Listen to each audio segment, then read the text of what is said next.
This is Top Shop Podcast. Top Shop Podcast. Podcast for automotive service business owners by Paul Donahue. Hey, Top Shop Podcast listeners, got another great guest, Drew Jablonowski. He's with Garage Gurus. So Garage Gurus has been, so I'll let Drew tell you about his path to Garage Gurus. He's new there. Is that correct? Nope. Actually, I've been there for 10 years. I've actually moved my way up the ladder through about 4 or 5 promotions within the Garage Guru program. So I kind of know every facet of it. And thanks for having me on, Paul. Great. Yeah. How does Garage Gurus help the auto repair shop owner? What are the major benefits? We can break it down in multiple different ways. So there's actually a few different touch points the Garage Guru program has. One of the easiest ones is, our tech line. So anytime you buy, so let's back it up. So Garage Gurus is a brand under the Drive umbrella. Drive makes Moog, Monroe, Walker, Wagner, Champion, and and many other brands. Gurus is like the technical training in technical services branch of Drive. Okay, so the tech line, if you were to buy a Moog ball joint or something like that, and you had some sort of an issue, it wasn't fitting, or maybe, hey, is this the right one? It doesn't look like the old one. You could call our tech line. There's a hotline number, right on the box, and it's a Garage Guru tech line person based out of St. Louis, who is a ASE master tech. So that's touch point one. All right. Touch point two is we have technical product specialists, and those people go around in some sort of a Guru vehicle, van, truck, SUV, whatever it is, and they come and they'll visit the shop. They say, hey, if you need any help, any problems with any of our brands, let us know. And they're looking at it from a technical aspect. So maybe there's, hey, I've got a young guy and he's struggling putting in ball joints. It seems like they're always getting put in the wrong way. Well, maybe one of our gurus can help monitor, watch, and maybe possibly educate, or, oh, hey, we're using, you're using this tool the incorrect way. Or, oh, hey, there's an issue with one of our parts, and so that guru can actually take that information back to our engineering, which is great, right? Because normally when you have a shop owner and there's problems with the part, what do you normally do? You just give it back to the store that you purchased it from. Now you have a contact where that contact can take it all the way back to engineering. So we can actually fix that product quicker and faster if there's, some sort of a engineering issue, with it. And then the third touch point is training. So whether it's one of our technical product specialists or one of our training product specialists, the trainers can do evening field clinics or all day training at one of our facilities.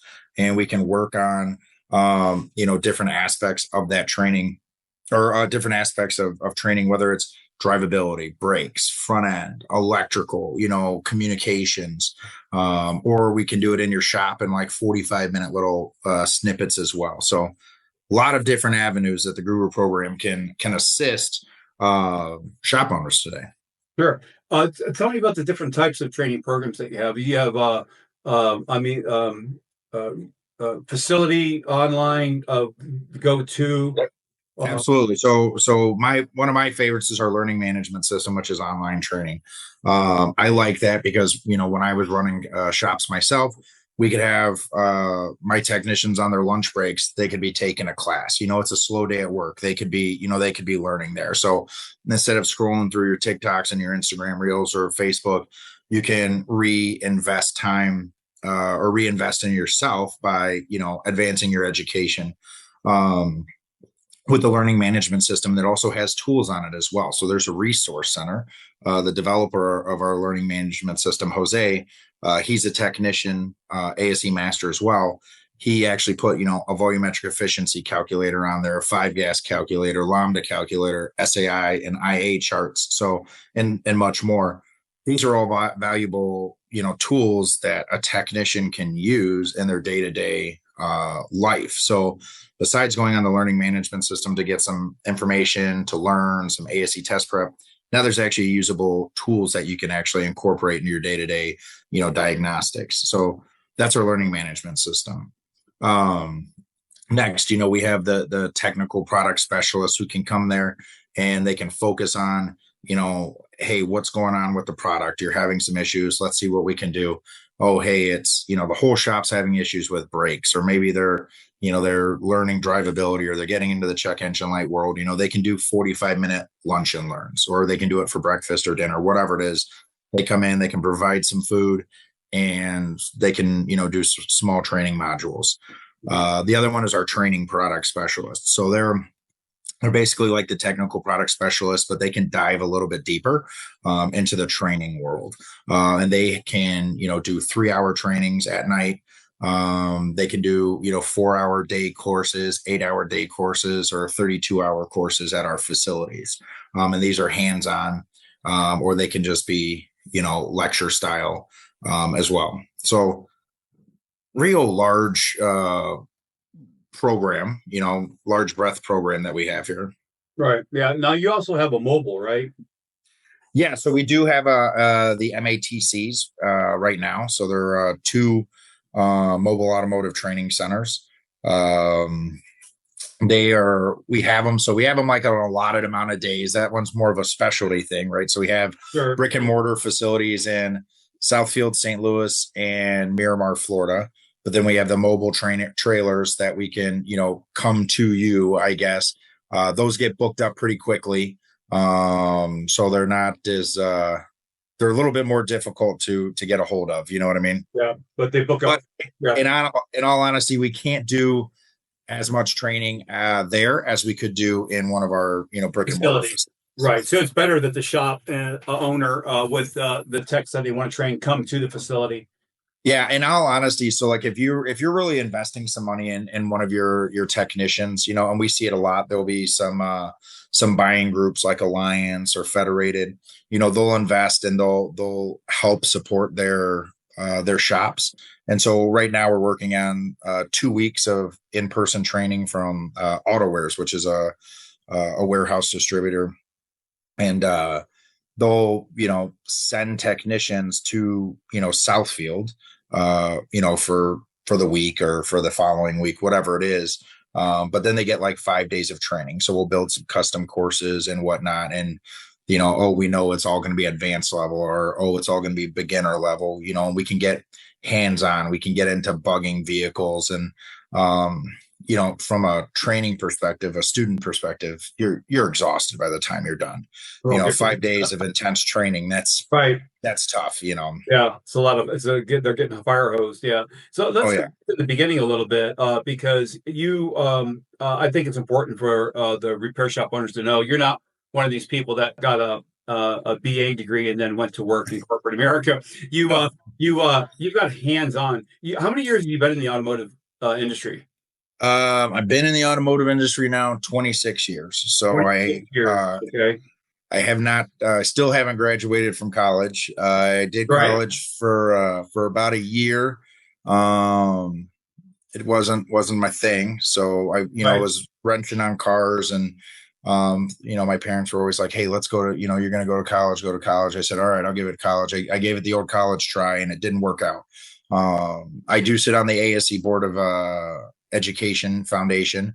I do believe in college, but I also believe that, sometimes college isn't for everybody, or, potentially we need to try to, maybe figure out some different learning methodologies to, to really reach the students. So that was kind of one of the reasons that I've pushed so hard in the education field now, is just to try to help out people that are, potentially similar to me. So with that, I became an ASE master tech, and now I think I sit on something like 30 ASE certifications. I sit on like 4 nonprofit board of directors, 2 in the automotive aftermarket, and 2 in, something, for, personal life or whatever. But I have a lot of pride in kind of what I do, and a lot of love for the industry, especially the aftermarket. I've spent most of my career in the aftermarket. I did a couple years in the OE dealerships, where they had some great training, and I've tried to, take some of that knowledge and what I learned there and emulate that into the aftermarket. the OEs are great. They have some good training, but, we should be able to help provide to the aftermarket and, kind of give back as well to them. Okay, awesome. Hey, that's a big topic nowadays, and we actually have Elon Musk um, backing up what a lot of us have known for a while. Many years ago, the press or whatever the powers that be convinced a lot of people that you don't want to get into a trade. You don't want to be a mechanic. You don't want to be Yeah. a plumber or an electrician. You want to go to college and get a degree. And and there's a lot of people that they don't sitting at a desk and memorizing a bunch of information that they prove 82% of college graduates are in a field totally and completely different than what they got their degree in within 60 months of receiving the degree. Wow. That's crazy. That's an amazing number. So, and then now you got ASE Master Techs knocking down $120, $150, depending on the shop and how many people they've got. While the kid with the BA degree is working at McDonald's because he can't get a job. Yeah, it's tough, and I'm not saying that there isn't a need for education, and I'm not saying that there isn't a need for people to go to college. It's always, knowledge is power is the way I look at things. The more you know, the more powerful you are. And then on the other hand, I always say, a college degree is not going to change your brakes, or it's not going to change your, repair your water line. We need all of the above. There has to be, and I think it's, now we're getting into politics and everything like that. Yeah, but, there, it has to be fair, out there. And because one job might not be, I feel like every job isn't important for what we do for the most part, right? I mean, we have to have the plumbers as the same as we have to have the, the engineers or the product managers, or the marketing people. So it is tough, and, in my company, I've learned a lot of stuff, working alongside of, highly educated, people, but also I feel like if I went back to school right now, I'd probably have a different, learning methodology than I did 20, whatever, some odd years ago when I was first trying to go to college. I'd probably be able to sit down and focus and pay attention, just at that time. That wasn't my thing. I learned easier, or I learned better with my hands and, being on the job and doing the trade. And I mean, I still can do that. If you can show me how to do something, then I can pick it up and I can go from there better than I can, sit there and read a manual and try to implement that, Yeah, they've already proven that people learn with different types of modalities. So we only teach one, sit down and memorize this information. A lot of people don't learn that way, Yeah. So, and there's nothing wrong with education. That's what you guys do. You educate. But Yep. it's the importance should be just as much on the trade schools as the colleges and the degree schools, because the trades are just as big or more than that. And there's a 300. I forgot what it was. Is it really going to be like, is it 30,000 or 300,000 in the next 10 years shortage in mechanics? Oh, it's probably 300,000. I think we're already past the. Okay, I think we're already past the 30,000. Just saw a number, and I think it was 300,000. So that's a massive opportunity for an awful lot of people. So it is a tough industry though, Paul. That's kind of the thing that people have to realize. Like it's, you're going to go and be a mechanic. You still have to buy your tools. It's long hours. There's no room for error in it. Like I could work and mess up a spreadsheet and it's not the end of the world. I go to work and I mess up a brake job. It could be the end of the world for somebody. So, some people, yeah, especially with ADAS and EV, it could be the end of your own world. People have to realize that working on cars, working in the electrical field, working on plumbing, it's not the same as it was, years ago. You have to be a knowledgeable individual. And I do push, the trade school. Yeah, people are going to just jump into the industry and start working and learn, and they can learn that way. But and that's part of how I did it. But going into the trades through a trade school or vocational school is very wise. I mean, it's you don't know what you don't know until you figure, until you find out. That's the problem with this industry. So much. And it's changing like fast, like SEO and digital marketing. It's changing. Like Google had over 500 algorithm changes last year. So you're trying to Yeah. keep up with that. So it's the same thing with the auto repair industry and the aftermarket industry. Man, it's changing like this, you know. And today's techs, they're not just wrench turners anymore, like it was in the 60s and 70s. You better know computers. You better be Yeah. smart and bright because you got to figure out diagnostics, you know. So and you have to interact with computers every day. So it's a totally different type of job. It's a totally different type of field. And I'm glad to see two things happening. One, more and more of the consumer is putting distrust on the dealership, and they're actually providing more trust to the independent shop owner, which is a huge switch from 20 years ago. And Yep. more people are starting to understand that, hey, I can get into a trade and I can make a lot more. I can provide for my family and I can take care of my family and do something that I like to do, work with my hands, whether it's plumbing, whether it's electrical, whether it's auto repair, you know. So I want to continue to see that and moving forward. And I'm going to Vision. I leave tomorrow.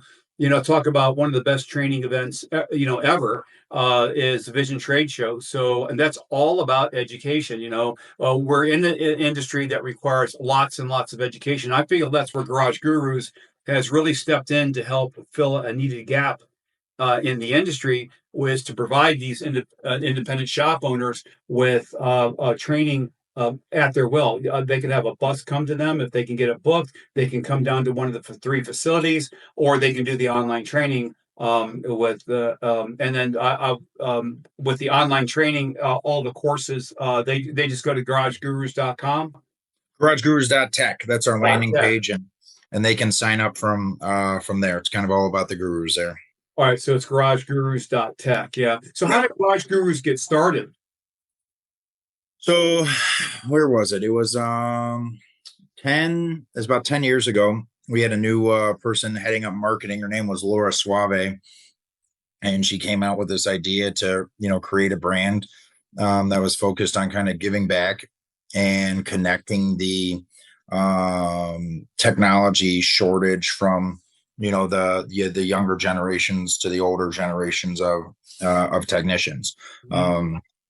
And that's how so that's kind of how it came to fruition. And how we would do it is through, you know, the tech line, the TPS, the training TPS, and the learning management system. We're just sitting here trying to recognize that skills gap and the larger skills gap that we're going to have, you know, over the next few years, and see if there's a way that we could, you know, we can help.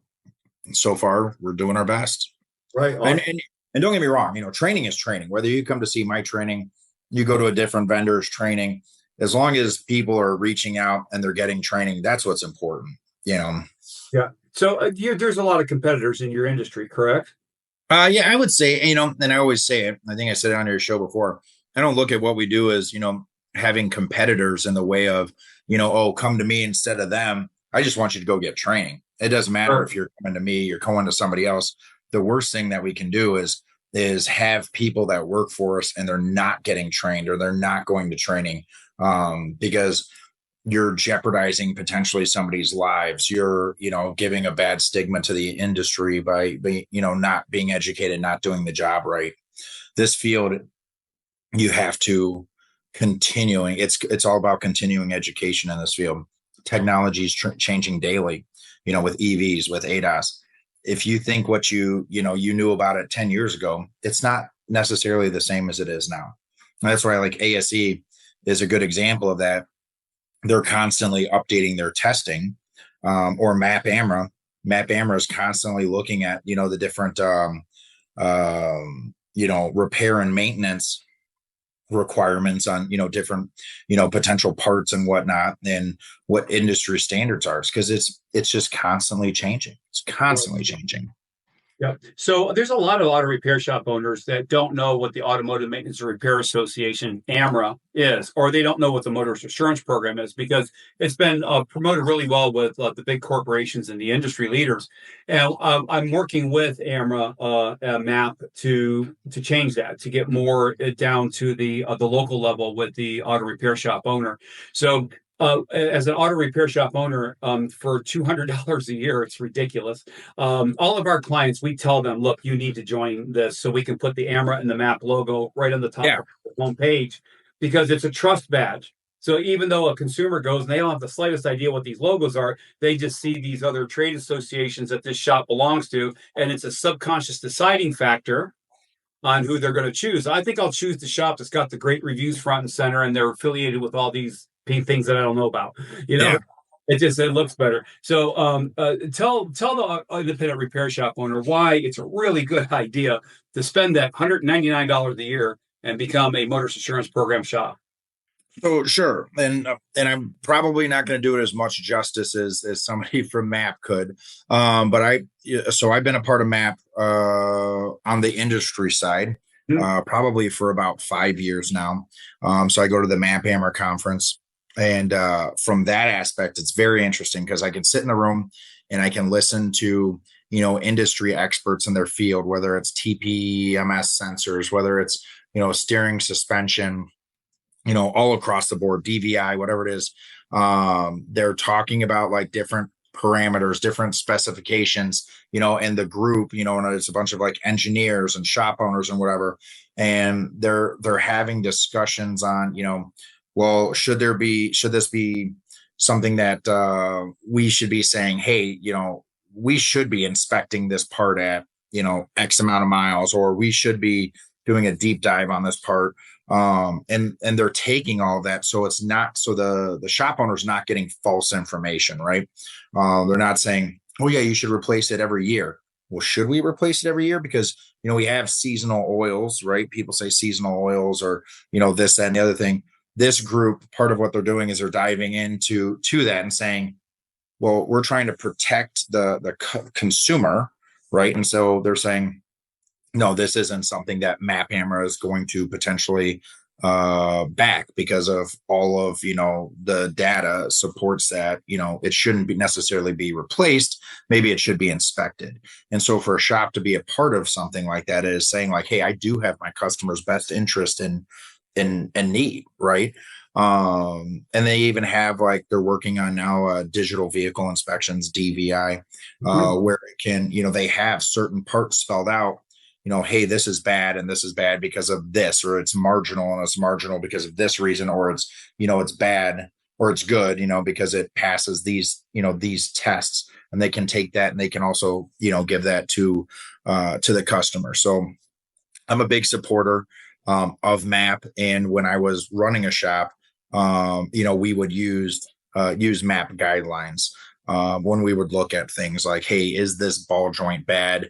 I'm shaking it down. It has movement in this direction, but not this direction. Well, the motorist assurance program says it's in, it can allow this much movement here, but not, this can't have this movement here. So it just is a very, I would say very honest and upfront organization, when you're looking at it from a shop owner perspective.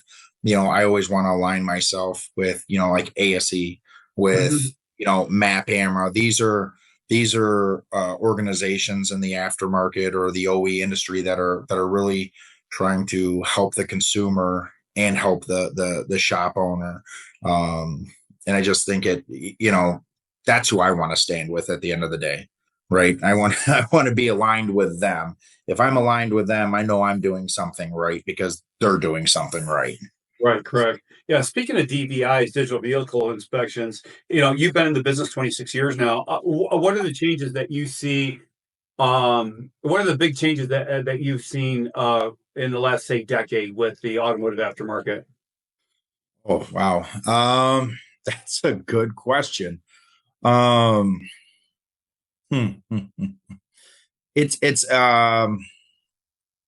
It's tough. So I would say, from a manufacturing perspective, we see a lot of different parts manufacturers that are coming out. There's a lot of different scan tool manufacturers that are coming out. There's a lot more tool companies, that are coming out. There's a lot more, digital presence than there is, the old pen and paper. There's a lot more connectivity within, systems, shop management systems, parts warehouses. It's a different world, I would say, out there than it was 10 years ago, but I also think it's moving slow in comparison to kind of like the rest of the world, right? When you look at the automotive industry as a whole, it is a little bit slower. It moves a little bit slower. It's not like, the tech industry, which they're constantly changing. Hey, it's a new computer every other year because we're out, so there's big change happening. And I know, it's tough for some of the older technicians out there to adapt. I mean, even looking at the social media, I mean, there's some good information on, some Facebook forums, you can get waveform libraries, even our LMS system. Once again, another one I forgot. We have a waveform library there, but I'm not a big social media guy myself, so I wouldn't even think to be going on Facebook to find out stuff about how to fix a car.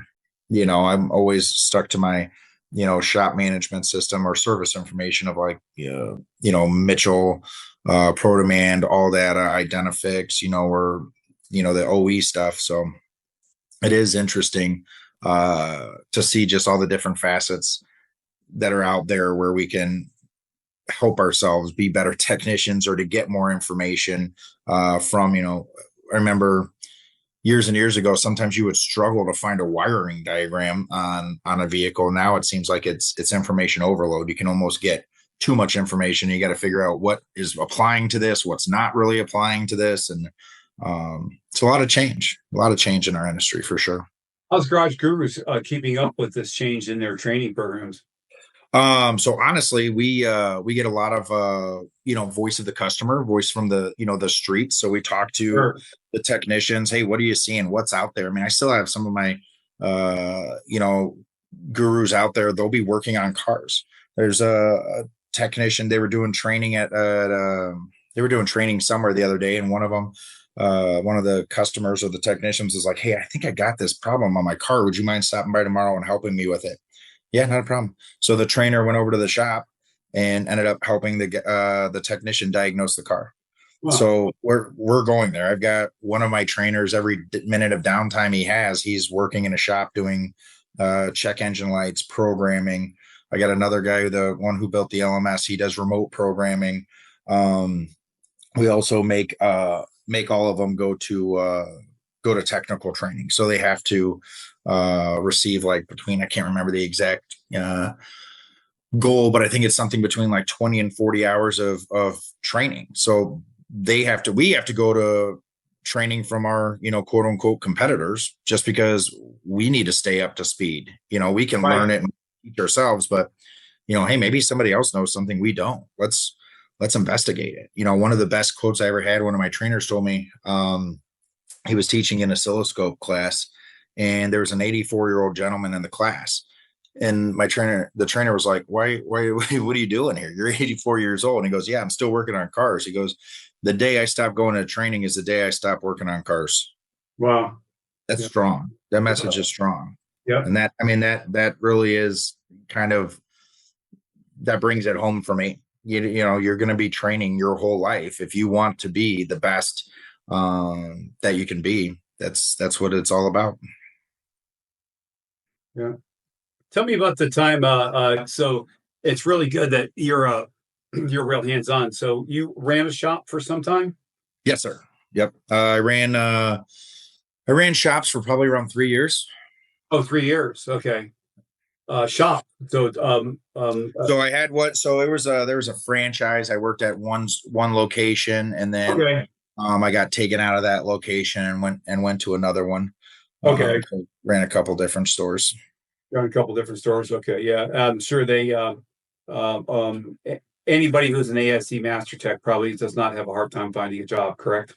No, I don't know. I think in this day and age, no, they do not. They do not. Right. So your career is secure no matter what happens. Yeah, correct. Correct. I feel I could always fall back into management, service writing, or working on cars, whatever whatever the need, the need was. Yeah, yeah. So that's really good to have that comfortability. So, Drew, are there any questions that I haven't asked that maybe I should have asked that could help float Garage Guru's boat while giving good info to the auto repair shop owner? No, I mean the Guru boat is doing well, to be honest with you. Life is good in the Guru program. Drive is strong. We're a strong global manufacturer. So Moog, Monroe, Walker, Wagner, Champion. Yeah, that's some big brands. I mean, Yeah, some very big brands. They start with one and then buy up the others, or no, so actually goes back a decade ago. So Federal Mogul owned a bunch of them, and then Tenneco bought Federal Mogul.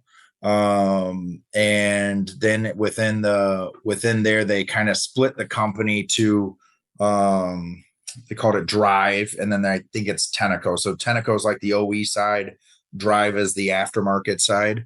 And we do a lot with the parts. We do a lot of manufacturing. So yeah, I guess, for my manufacturing plug, if you ever are struggling, call us up, call the Gurus up, see, let us come out and help and see if it's if there's something going on with the parts or there's something else we can do to help figure out how to get the job done the right way for you. Yeah. So every time I have a difficulty in my company, I would say, is it a people problem or is it a process problem, or both sometimes? But usually every time I look at a challenge, I'm like, okay, is this a people problem or is this a systems in my business problem? So it's usually one of the two. So, and I always give technicians the benefit of the doubt. I mean, that's just how I grew up in this industry. It's like, hey, you know what? I'll pretend it. Let's start off just assuming that it's the part.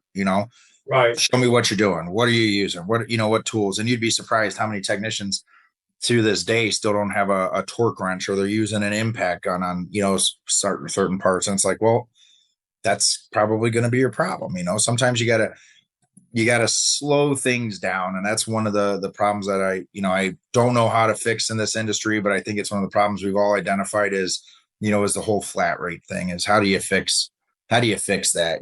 How do you create a job that everybody can get on the same page to bill for, and then we can get technicians on salary or hourly where it makes sense financially for the shop owner and for the technician and for the customer. That's whoever solves that, man, that's gonna be a smart person there. Yeah, the only other question I think I could ask that auto repair shop owners want to hear is, like, when you were working in shops and running shops, did you have any kind of a strategy for finding, hiring, and retaining good techs? Because that's that's the magical question, right? So finding techs isn't a problem, the way I look at it. And I know some people just said, a bunch of things on that were listening when I said that. The problem is finding qualified technicians. All right. I can find, I had, oh man, what was it? It was like a Career Builder or Craigslist ad, and I could get you 4 technicians a day. The problem was they might not be worth their weight in gold at all. They're worthless. Finding a qualified technician is what we need. Keeping the qualified technician is a whole different problem, right? And it's about, we've moved away in a lot of, areas in the world of, it's a family business, or it's a family it's family thing. And now it's a team, right? We're not a family, we're a team. And the people that I work directly with, they'll tell you I have an old school mentality. I run it kind of like as my family. They've been to my house. They've ate dinner with me. I want to treat you like I would treat my family, and I would hope you would respect me as I would respect, my family, and vice versa. And I feel there's a little bit of a different mentality in the workplace when you treat people how they should be treated, and not just as a money generator or whatever you want to call it, and just show them the respect that's due, and then just invest in your people as well. That goes a long way. Hey, how can I help you? You want me to pay for education for you? Sure. You want me, what can I do? And there's a give and take, with it. I mean, I don't know if this is the right thing or the wrong thing, but, when I was managing the stores and my team would get, backlogged with work, I'd go in the shop and I'd start pulling tickets and I'd, diagnose them. I'd fix them. I still paid the technicians to do that work, even though I did it. They're working their butts off, and I'm trying to help them out, but I don't want to take food off their plate at the same token. So I would spin the wrenches, I'd get the job done, and I'd give them the hour of diag or, whatever it is, and then they could fix it, and, we could get moving and get the job out the door. It wasn't just about me. Like I said, it's about us. It's about the team. It's about a family and, environment, and making sure that, everybody knows about what everybody's doing. So if anything's a problem, like, hey, why is this guy upset today? His attitude's bringing the whole store down. It's like, hey, let's figure it out. Let's talk it out. What's going on? It's caring. It's caring about people's feelings and what's going on versus just, why aren't you making me enough money today? And that's, from a small shop perspective. I mean, that's what it was for me. And I did not have very much turnaround or turnover at all. Okay. I did not have very many comebacks at all. And I also did not do a whole lot of marketing. My marketing was more word of mouth, based off of, you're going to get a good job and it's a good environment and it's a clean facility. And it worked well. That business model worked well for me. And I'd still be working today there if I didn't fall into this job. I had a great team, and I was very happy when I was turning wrenches or managing those locations. Right. Hope that answered your question. Yeah, no, that's very good. It's a lot of it's common sense. Treat people fairly. Treat them like people. Let them know that they're valued. Culture. Yeah. We developed a good culture. So people didn't want to leave. They didn't want to go someplace else. And then the shops that have good culture, they don't even have. A lot of them tell me they don't even have to look for techs. They just walk in the door. Hey, I'm working over here at so and so. I heard you guys are a really good shop to work at. Can you use another tech? Because they're not getting treated fairly, or they're getting whatever at the other shop. So, I mean, and that's a great point, Paul. And if you're losing tax, right? Why do you keep losing tax? Maybe it's not the technician. Maybe there's something else in that store or something else. Sometimes you got to look in that mirror and see what's going on. Right. Yeah. All right, Drew. Well, really appreciate your time today. Once again, everybody, garagegurus.tech for tech. Go ahead and get some information on Garage Gurus. For additional automotive resources and exclusive content, follow us on Spotify and subscribe to our YouTube channel to catch all our episodes. Thanks again for joining us in the driver's seat, and we'll see you next time for another thrilling episode of Top Shop.